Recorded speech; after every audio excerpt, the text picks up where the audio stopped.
அதில் பார்த்தீங்கன்னா அந்த வரிசைப்படுத்துகிற பட்டியலில் முதல் யார் அரசின் கவனத்துக்கு கொண்டு வந்தார்களோ பேரவைத் தலைவருக்கு நோட்டீஸ் கொடுத்தாங்களோ அவங்கள தான் அதை அழைக்கணும். ஆனால் மரபை மீறி எல்லாரையும் அழைச்சிட்டு என்னை கடைசியாக அழைக்கிறார். இன்னொன்று, நான் கடந்த காலங்களில் அதிமுக ஆட்சியிலும் சரி, தலைவர் கலைஞர் அவர்கள் ஆட்சியிலும் சரி, அம்மையார் அவர்கள் முதலமைச்சராக இருக்கின்ற போதும் 2 கூட்டத்தொடரிலும் நீங்கள் கூட பத்திரிகையாளராக இருந்திருப்பீங்க.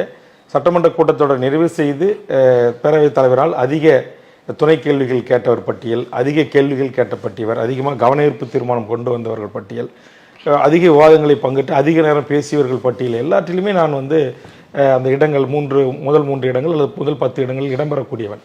ஆக சட்டமன்றத்துக்குன்னு அந்த மரபுகள், இந்த விதிகள், இந்த சட்டங்களை முழுவதுமாக ஓரளவுக்கு தெரிந்து கொண்டு இருக்கிற காரணத்தால் கொஞ்சம் ஆக்டிவாக வேகமாக நான் பணியாற்றணும். உங்களுக்கு தெரியும், நீங்களே கூட சொல்லியிருக்கீங்க, சட்டமன்றத்தில் மூத்த பத்திரிகைலாம் சொல்லுவாங்க துருன்னு இருக்கிறார் வேல்முருகன் அப்படின்னு. அப்படி நான் செயல்படுறது அவருக்கு மற்ற எம்எல்ஏக்கெல்லாம் பெரும்பாலும் புது எம்எல்ஏக்களாக இருக்காங்க. பல என்னோடு இருக்கிற முன்வரிசை தலைவர்கள் முதல் முறையாக சட்டமன்ற உறுப்பினராக முன்வரிசை தலைவராக இருக்கிறாங்க.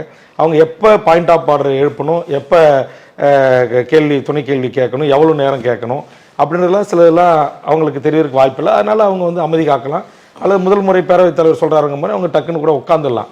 ஆனால் இல்லை பாயிண்ட் ஆஃப் நான் இல்லை இது பாயிண்ட் ஆஃப் ஆர்டர், இது என்னுடைய உரிமை பேரவைத் தலைவர், நீங்கள் எனக்கு கொடுக்கணும் அப்படின்னு ரைட் ராயில் நான் கிளைம் பண்ணுறது அவருக்கு எரிச்சல் ஊட்டுதா இல்லை பிடிக்கலையான்னு தெரியல.